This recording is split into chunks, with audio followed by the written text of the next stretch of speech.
Hello and good morning everyone. आप सभी लोगों का बॉलीवुड इन जूम के अंदर बहुत बहुत स्वागत है। आज हम लोग बात करने वाले हैं द केरला स्टोरी की, एक ऐसे फिल्म जिसने एक बहुत शॉर्ट टाइम के अंदर, बहुत कम समय के अंदर लोगों के दिलो दिमाग पे बहुत ज़्यादा प्रभाव डाला है। नहीं, तुम कौन से गॉड को मानते हो? I think Shiva is a big God. जो गॉड अपनी वाइफ के मरने पे ऐसे कॉमन मैन की तरह रोता हो, वो गॉड कैसे हो सकता है? इस रिव्यू के अंदर ये जानेंगे कि इतना प्रभाव डालने के पीछे के कारण क्या है ये फिल्म। टेक्निकल चीज़ों को डिटेल करेंगे, क्या बेस्ट इस फिल्म के अंदर है और क्या ऐसी चीज़ें इस फिल्म के अंदर अगर ना डालते तो शायद ये और ज़्यादा बेटर हो सकती थी, इसकी ऑडियंस और बड़ी हो सकती थी। ये सारी चीज़ें डिस्कस करने वाले हैं इस एक रिव्यू के अंदर। अगर आप चैनल के ऊपर नए हैं तो चैनल को सब्सक्राइब कर सकते हैं, साथ ही बेल आइकन के बटन को भी दबा सकते हैं ताकि जब भी नया रिव्यू लेके आएँ उसका नोटिफिकेशन पहुँचे आपके पास सबसे पहले। तो आइए वीडियो को शुरू करते हैं। इस एक रिव्यू में सबसे पहले जानते हैं कि जो फिल्म ये बनाई गई है द केरला स्टोरी, ये एक रियल स्टोरी है, एक रियल बेस स्टोरी है। धर्म परिवर्तन जो आज की डेट में हम सुनते आए हैं, जिसको हम लव जिहाद के नाम से भी जानते हैं, तो इसका बेस बेसिकली जो है वो लव जिहाद है। केरल बेस्ड स्टोरी दिखाई गई है।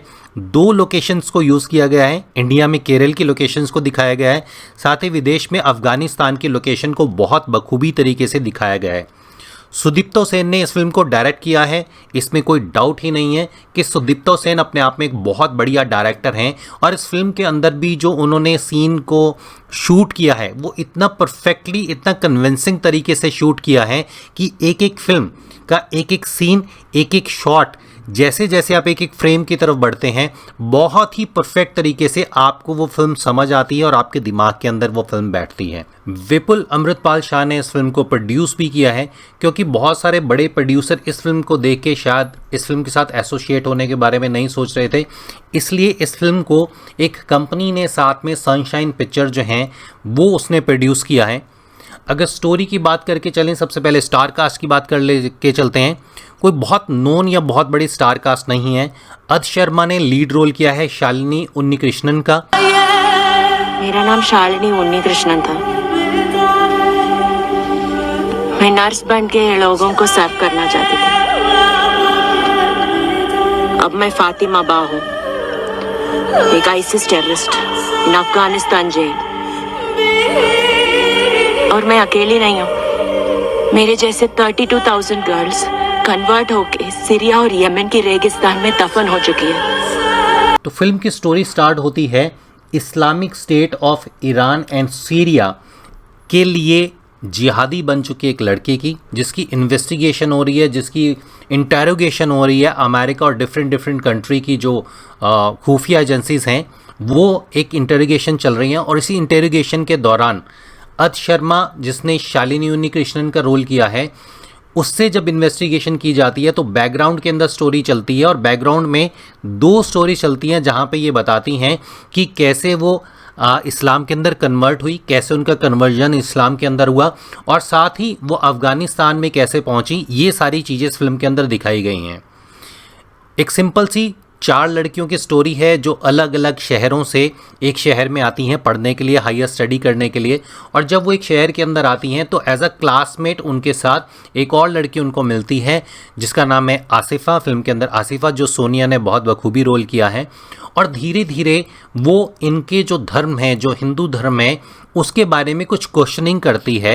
वो पूछती है आपके धर्म के बारे में कि आप इतने सारे गॉड्स आपके हैं और आपके गॉड्स तो आप अपने लिए ही अपनी हेल्प नहीं कर पाए। जैसे वो भगवान शिव का एक उदाहरण देती है कि वो अपनी वाइफ को पकड़ के सारी दुनिया के अंदर घूमते रहे थे। भगवान राम के बारे में बहुत कुछ बताती है जो अपनी वाइफ को नहीं बचा पाए थे।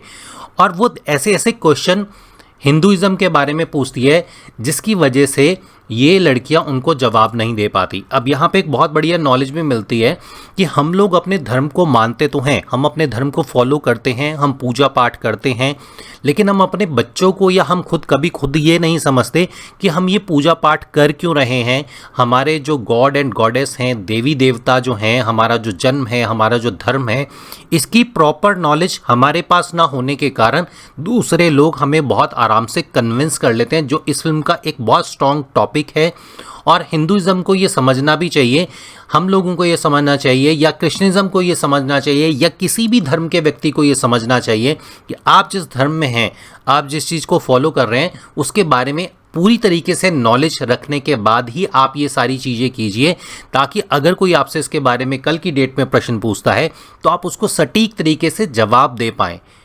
आप जब किसी चीज़ का जवाब नहीं दे पाते तब आप दूसरे की तरफ फ्लो होना शुरू हो जाते हैं, जो इस फिल्म में बहुत बढ़िया तरीके से दिखाया कि कैसे ये लड़कियां धीरे धीरे कन्वर्ट हो जाती हैं इस्लामिक तरीके से।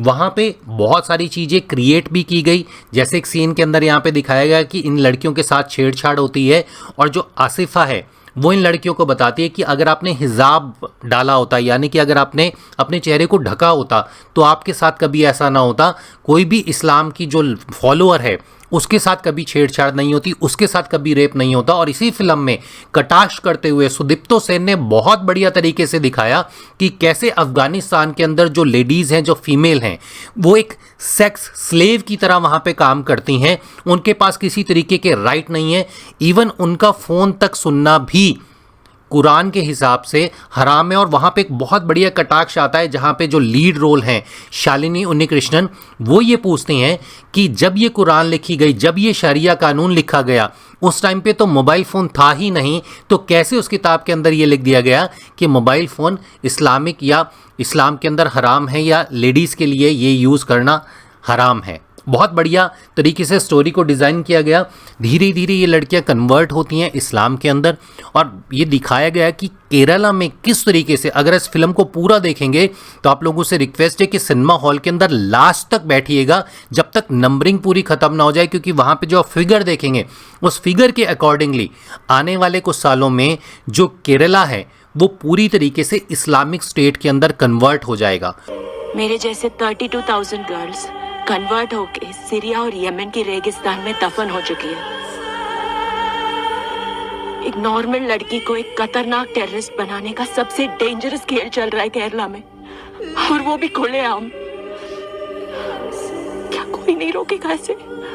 और सिर्फ केरला ही नहीं, वेस्ट बंगाल का भी यही हाल है और हिंदुस्तान के अलावा बहुत सारे देशों का यही बिल्कुल हाल है जहाँ पे ये कन्वर्जन हो रहा है। और यही रीज़न है कि साउथ इंडिया की बहुत सारी जगहों में और वेस्ट बंगाल के अंदर इस फिल्म को बैन कर दिया गया। हालांकि जब आप इस फिल्म को देखने के लिए जाएंगे तो आपको कहीं भी एक पल के लिए ऐसा नहीं लगेगा कि किसी भी तरीके से किसी भी धर्म को इसके अंदर गलत दिखाने की कोशिश की गई है।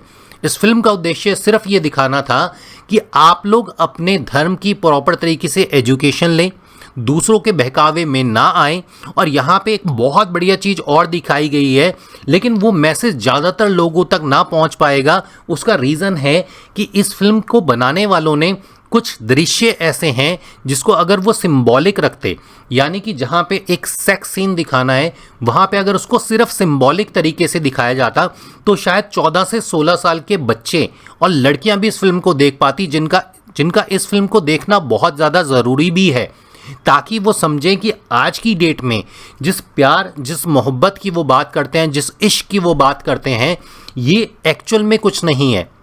आपके पेरेंट्स जो आपको पैदा करते हैं, आपको इतना पढ़ाते लिखाते हैं, उनकी बात को जानना समझना, जो हमेशा आपके लिए अच्छा चाहेंगे, उसके ऊपर आप कुछ महीनों के या कुछ सालों के प्यार को बलिदान कर देते हैं कि अपने पेरेंट्स को छोड़ के आप उनके साथ चले जाते हैं। और यही एक ऐसी साइकोलॉजी है जिसके ऊपर अटैक कर रहा है आज की डेट में ISI, जिसको हम लव जिहाद कहते हैं। फिल्म को जब आप देखने के लिए जाएंगे, करीबन 138 मिनट की ये फिल्म है, लेकिन 138 मिनट के अंदर आपको एक सेकंड भी बोरियत नहीं होगी। आप इस फिल्म के साथ अपने आप को रिलेट करेंगे। आप सिनेमा हॉल में बैठ के जब बाहर निकलेंगे तो आप अपने माइंड के अंदर एक एजुकेशन लेके ज़रूर निकलेंगे कि हम अपने बच्चों को एजुकेट करें अपने धर्म के बारे में, हम अपने बच्चों से प्यार करें, अपने बच्चों के साथ बैठ के डिस्कस करें। वो स्कूल जा रहे हैं, वो कॉलेज जा रहे हैं, स्कूल और कॉलेज में उनके साथ कौन मिल रहा है, कैसी बातें कर रही हैं, उनके क्या दोस्त हैं, या उनकी मेंटालिटी किस तरीके से कन्वर्ट हो रही है, बदल रही है।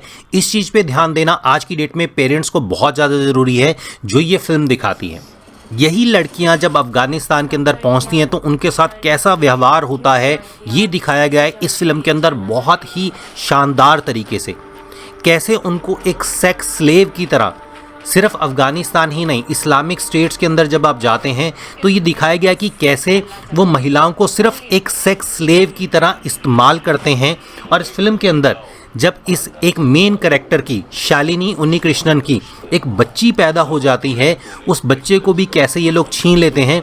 अंत में ये दिखाया गया है, इस फिल्म की रियलिटी बेस्ड स्टोरी के अंदर ये दिखाया गया है कि ये लड़की आज भी अफगानिस्तान की जेल के अंदर बंद है, इसको इंटेरोगेट किया जा रहा है और इसकी वो छोटी सी बच्ची आज भी उसके साथ है। फिल्म को देखिएगा ज़रूर, क्योंकि ये फिल्म ही नहीं है, ये एक एजुकेशन है जो आपको देखनी बहुत ज़्यादा ज़रूरी है। और अगर आपके बच्चे थोड़े से भी मैच्योर हैं तो आप उनको भी साथ ज़रूर लेके जाइएगा, क्योंकि ये फिल्म आपके लिए देखना बहुत ज़्यादा ज़रूरी है। और पब्लिक ने इस फिल्म को इतना पसंद किया है कि करीबन 15 से 20 करोड़ के बजट में बनी हुई ये फिल्म अभी 2 हफ्ते के अंदर तकरीबन 210 करोड़ का बिजनेस कर चुकी है।